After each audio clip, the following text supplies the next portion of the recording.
Sebuah negara di Kanada pada era 70-an terlihat sepasang kekasih di mana sang lelaki bernama Paul berniat memberi kejutan kepada sang kekasih bernama Iris. Mereka sangat bahagia saat menuju suatu tempat yang istimewa di kota itu. Mereka lalu tiba di sebuah gedung besar yang sangat tinggi bernama Skyview atau gedung pemandangan langit. Ternyata Iris diberi kejutan dan surprise kepada sang kekasih, serta mengajaknya makan di restoran mewah tersebut. Saat Iris dan kekasih berjalan, terlihat anak-anak yang sedang mengambil sebuah koin di dalam kolam. Bocah itu dilarang oleh petugas resto agar tidak mengambil koin dan bermain di kolam tersebut, tapi bocah nakal itu malah mengambil dan menyembunyikannya. Saat selesai sesi pemotretan, mereka berdua mulai masuk, di mana lift menuju ke atas tower dipenuhi banyak tamu yang pastinya kaya raya. Iris seharusnya naik setelahnya, tetapi pelayannya malah mempersilahkan mereka berdua naik, sehingga mencapai batas maksimal beban lift. Gedung itu sangat menjulang tinggi ke atas dengan ketinggian 150 meter dan beratnya hingga lebih 9.000 ton, dengan material beton. Setelah naik dan sampai di atas, suasana di dalam sangat mewah dan meriah. Resto, musik, bahkan pemandangan yang indah dapat terlihat jelas di luar jendela.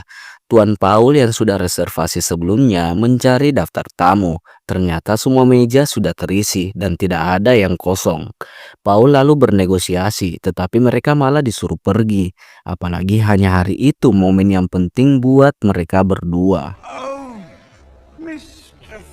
Iris pun mempunyai rencana agar kebar, berharap mendapatkan segelas minuman gratis dan bersikap seperti orang biasa.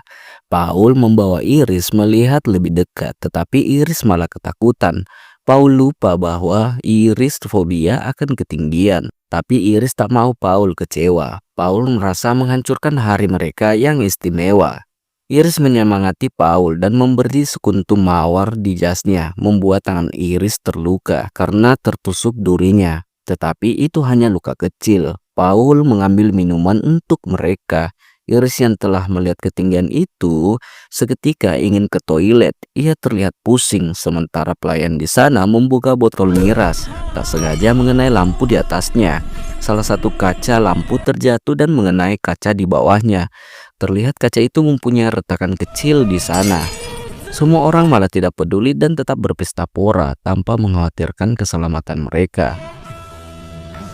Iris lalu ke toilet. Ia melihat anak kecil dan ibunya. Wanita itu adalah seorang penyanyi. Ia menduga Iris tengah hamil 2 bulan, tetapi Iris belum memberitahu Paul. Wanita itu lalu memberi semangat kepada Iris dan menyarankan untuk memberi tahu pacarnya. Setelah itu, ia pun pergi.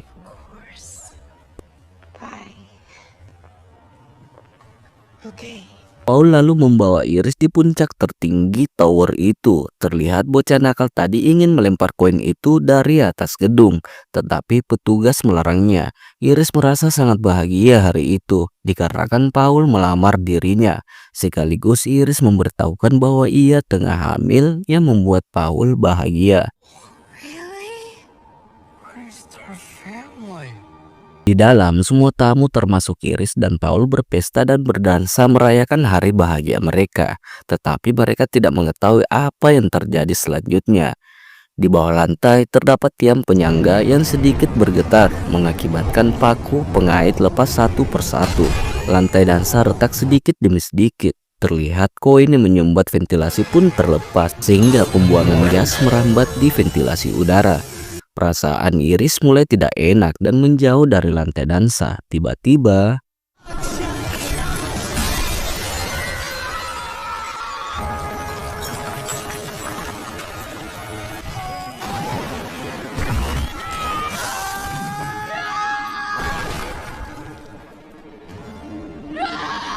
kepanikan pun terjadi di mana-mana. Semua tamu berjalan di tangga darurat yang sudah hancur. Lalu mereka ke lift untuk turun, dan dalam keadaan seperti itu lift pun terjatuh. Semuanya kacau, di mana saat semua orang berlarian gedung itu mulai roboh.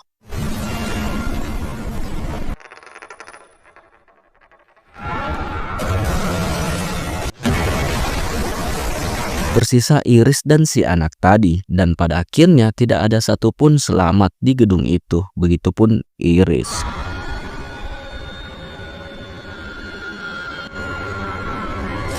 Beberapa tahun kemudian di kelas, tiba-tiba seorang wanita bernama Stefani berteriak seakan bermimpi buruk.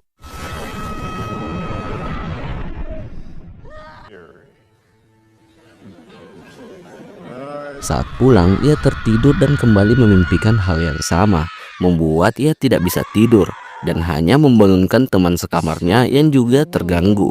Stefani terus memimpikan neneknya bernama Iris dan bercerita, tetapi temannya malah memarahinya. Stefani terus mendapat penglihatan itu dimanapun ia berada. Kini ia pulang ke rumah dan bertemu dengan ayahnya bernama Marty.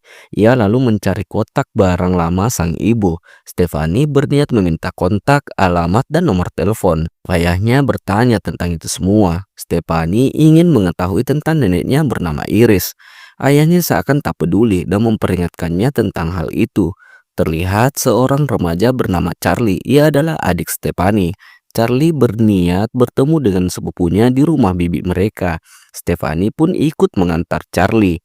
Ayahnya mengatakan bahwa jangan sekali-sekali mereka membicarakan tentang nenek Iris ke paman mereka bernama Howard. Stefani tanpa mengetahui sebabnya hanya bisa mengikuti perintah ayahnya itu. Di mobil, Stefani menceritakan dirinya yang terus bermimpi buruk tentang nenek mereka Iris, tetapi Charlie terus bercanda. Akhirnya mereka berdua sampai di rumah sepupu mereka. Kedua sepupu laki-lakinya bernama Bobby dan Eric. Ia lalu bertemu dengan sepupu wanitanya bernama Julia dan bibinya bernama Brenda. Stefani terus mencari paman Howard. Tanpa basa-basi, Stefani ingin berbicara mengenai neneknya, lebih tepatnya ibu Howard. Pamannya terus menghindari pembicaraan mengenai ibunya itu. Stefani terus berbicara tanpa memperdulikan apapun tentang mimpi yang dialaminya mengenai neneknya Iris 50 tahun lalu di restoran mewah bernama Skyview, yang membuat Howard terkejut mengenai cerita Stefani. Menurut mereka, Iris, neneknya, adalah orang gila dan mempunyai gangguan mental. Stefani terus mendesak ingin berbicara dengannya. Mereka berusaha menghentikan ocehan tentang nenek mereka. Howard juga membahas tentang ibu Stefani yang sudah gila dibuatnya. Makanya ayah Stefani memutuskan untuk bercerai. Howard menceritakan sejak kakeknya bernama Paul Campbell meninggal, neneknya Iris menjadi gila. Ia terus berhalusinasi tentang kematian. Saat mereka kecil pun, ibunya itu mengurung mereka dalam rumah. Akhirnya pemerintah datang mengambil ibu Stefani dan Howard keluar dari sana ke panti asuhan. Itu sangat buruk bagi mereka, apalagi ibunya itu terus meneror dan memberikan surat-surat dan foto yang mengerikan. Makanya mereka pindah dan menjauh dari ibunya, yaitu Iris. Howard juga menyarankan agar menjauhi Iris karena dia sangat berbahaya. Tapi Stefani terus memaksa agar diberitahu karena ia sangat tersiksa akan mimpi-mimpi yang dialaminya yang menghancurkan hidupnya. Brenda yang kasihan memberitahu tempat penyimpanan surat itu. Akhirnya Stefani mendapat beberapa petunjuk dan tempat tinggal nenek mereka serta ingin pergi menemuinya.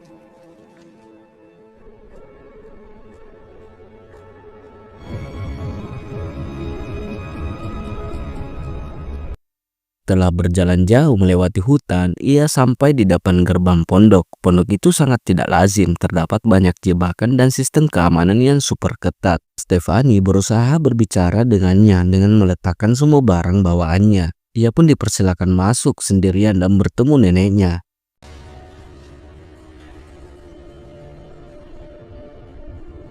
Perkenalkan, dialah Iris yang sudah tua.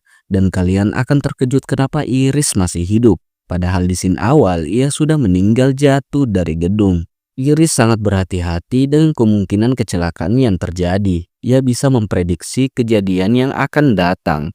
Menurut Stefani itu sangat berlebihan. Neneknya berbicara mengenai Darlene ibunya. Tapi Stefani tidak pernah melihat sewaktu mereka umur 10 tahun. Stefani lalu bercerita mengenai mimpi buruk yang ia alami akhir-akhir ini mengenai Iris dan Skyview, di mana semua orang mati, begitupun neneknya Iris.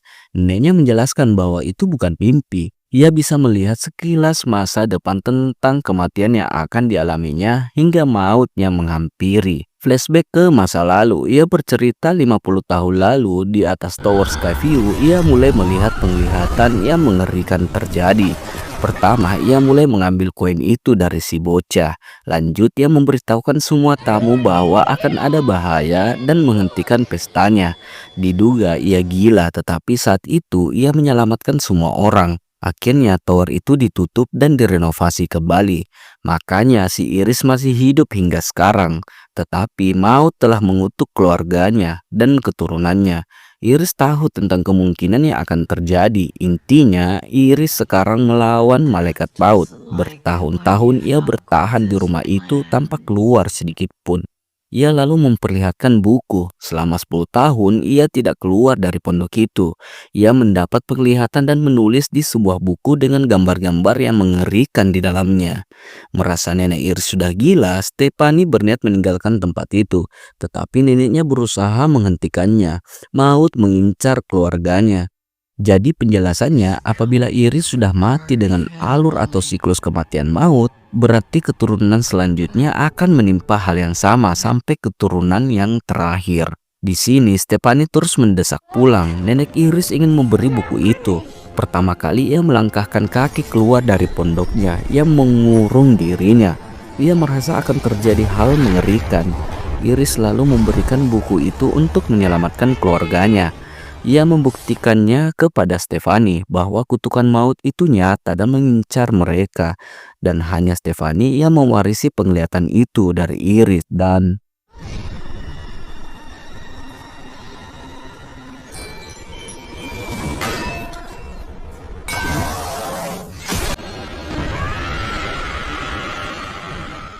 scene berubah di pemakaman. Semua keluarga berkumpul untuk pemakaman nenek Iris. Stephanie menyesal sudah menemui si Iris. Stephanie menjelaskan ke pamannya bahwa Iris mengatakan maut mengincar keluarganya. Tak disangka ibu Stephanie datang. Ia bernama Darlene. Stephanie tidak menyukai ibunya, bahkan membencinya. Berbeda dengan Charlie, ia marah karena sikap Stephanie yang egois tidak bisa menerima kehadiran ibunya itu. Di rumah, ia membuka artikel tentang kematian sebuah keluarga dan membuka buku yang ditinggalkan Iris sebelumnya, membayangkan kejadian mengerikan yang menimpa keluarganya.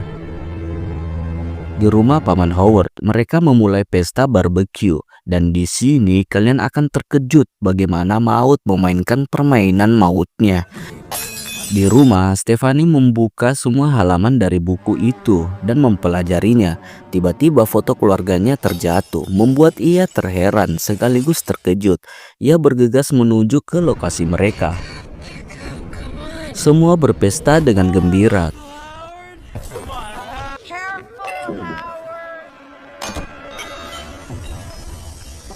Kini alat pemotong rumput diaktifkan saat botol terjatuh dan mengenainya. Stephanie lalu datang dan memperingatkan mereka. Tiba-tiba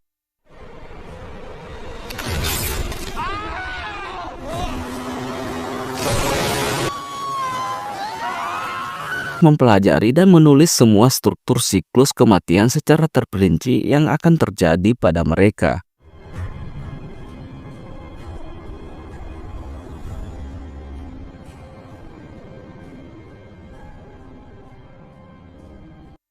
Semua orang berduka. Charlie mulai ketakutan. Stephanie menjelaskan itu ke semua keluarganya, tapi tidak semua mempercayainya. Menurut mereka, Stephanie sudah gila, mirip dengan neneknya Iris. Berapa kali pun Stephanie menjelaskan, tidak ada yang percaya. Ia lalu menjelaskan siklus kematian yang dialami, diawali dari Eric, Julia, dan Bobby untuk keturunan Howard. Selanjutnya untuk keturunan Darlene ada Stephanie dan terakhir Charlie. Sedangkan untuk ayah Stephanie yaitu Marty dan bibinya Brenda tidak termasuk karena bukan keturunan asli dari Iris. Begitulah maut merancang kematian mereka, tetapi tidak menutup kemungkinan apabila mereka bersama dalam ruang lingkup kematian, mereka juga akan menerima kematian yang sama. Semua menganggap Stephanie gila dan marah kepadanya serta tidak mempercayainya. Hanya Darlene yang mungkin bisa meyakinkan Stephanie, tetapi Stephanie masih membenci ibunya itu. Di tempat lain, Eric bekerja sebagai penato di sebuah toko kecil. Stephanie memberi pesan dan khawatir kepada Eric, tapi Eric yang keras kepala tidak menghiraukannya. Erik sangat menyayangi ayahnya itu, makanya ia menato dirinya. Tiba-tiba rantai di atas langit-langit itu putus dan menyangkut di tindik hidung Erik, dan seketika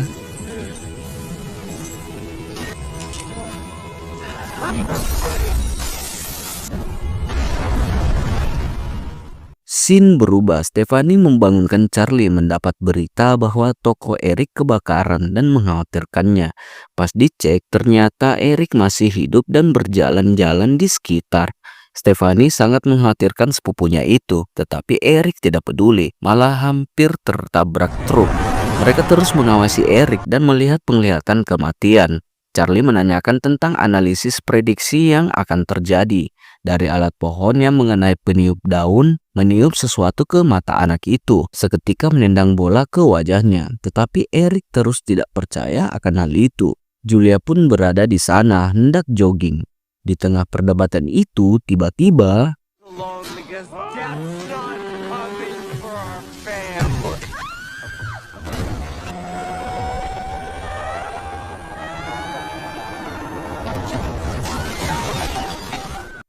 mereka berusaha menghentikan truk itu, tapi apalah daya, semua sudah terlambat.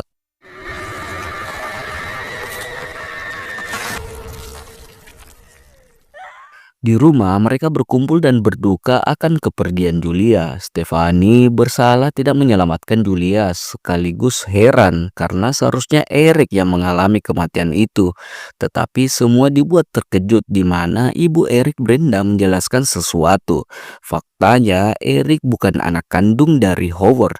Brenda bercerita saat itu ia bertengkar hebat dengan Howard dan melampiaskan kekesalannya dengan pria lain bernama Jerry, sang pemilik toko Erik bekerja, yang membuat Erik marah besar kepada ibunya itu.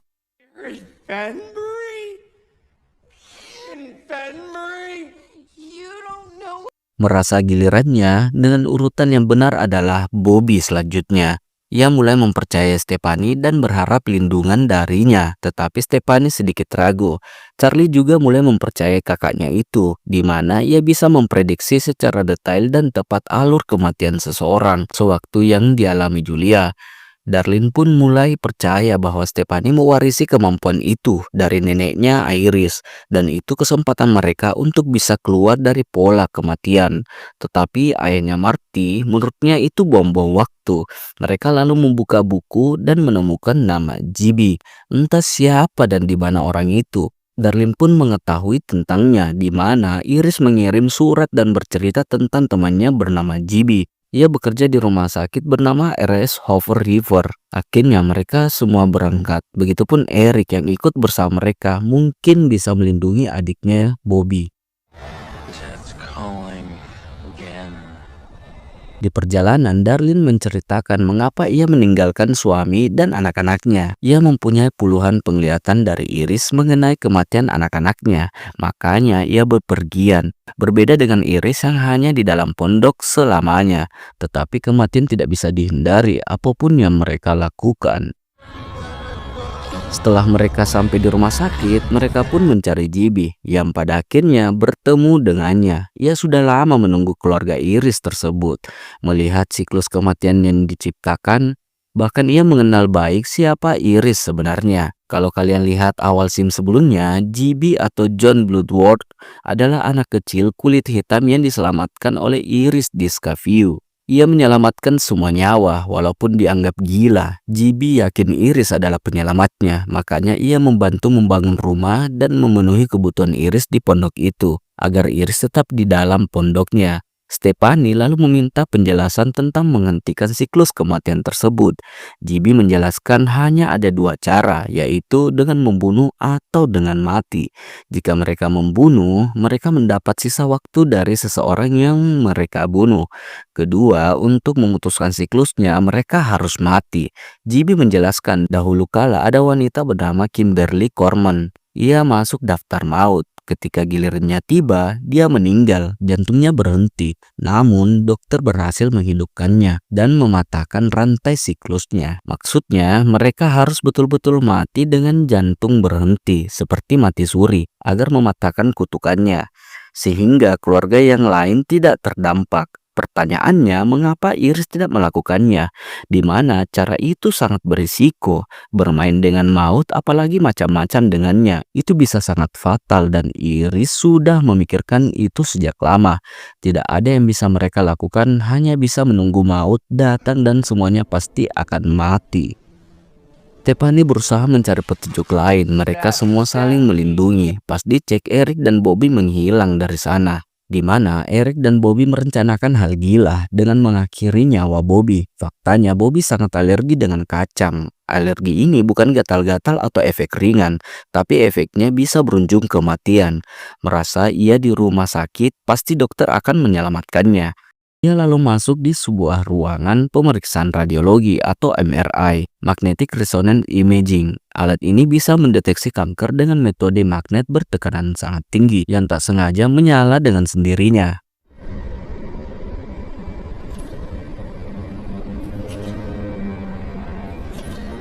Semua mencari Bobby tetapi tidak kunjung ditemukan. Mereka berdua memulai eksperimennya dan memakan kacangnya.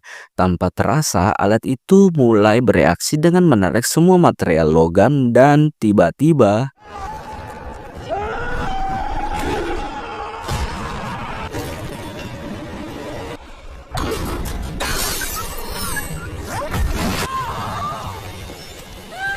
keduanya mati dan tidak ada jalan untuk bisa kabur dari maut.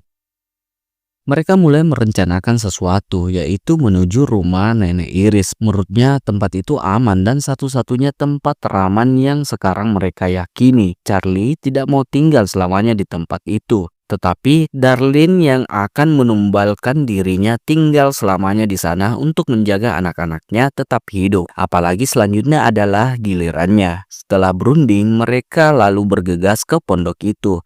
Walaupun dengan berat hati meninggalkan keluarganya. Namun itu adalah satu-satunya cara untuk bisa aman.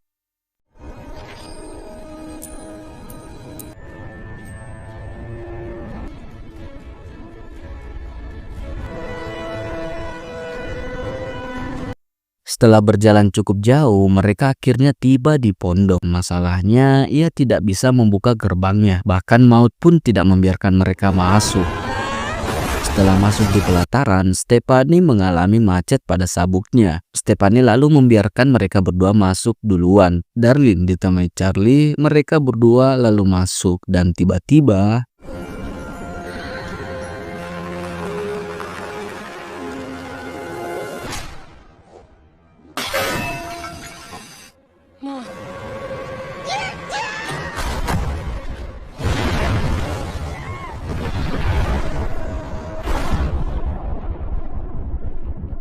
rumah itu meledak dan seketika meluluhlantakkan tempat itu.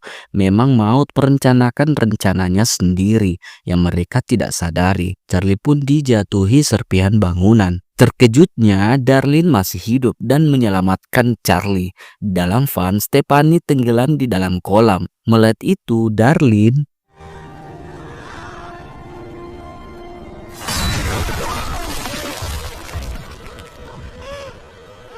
Charlie lalu bergegas menyelamatkan kakaknya dengan sekuat tenaga dengan memutus tali seatbeltnya. Tak sengaja memotong jari Charlie, tapi tetap berusaha menyelamatkan kakaknya itu. Tiba-tiba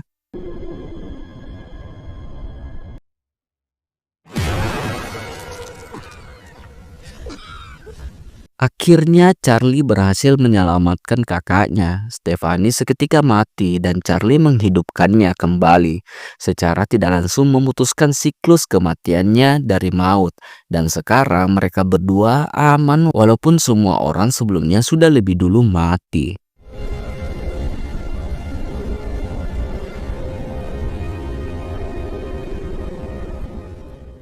Scene berubah di acara tunangan Charlie. Stephanie memakaikan sekuntum bunga mawar yang berduri. Tak sengaja menusuk jari Stephanie. Menurutnya itu pertanda buruk. Kalian ingat sewaktu mereka bertiga pergi, koin di buku itu terjatuh dan seorang lansia mengambilnya? Ya, ia kembali menjatuhkannya. Sehingga koin laknat itu tersangkut di rel kereta.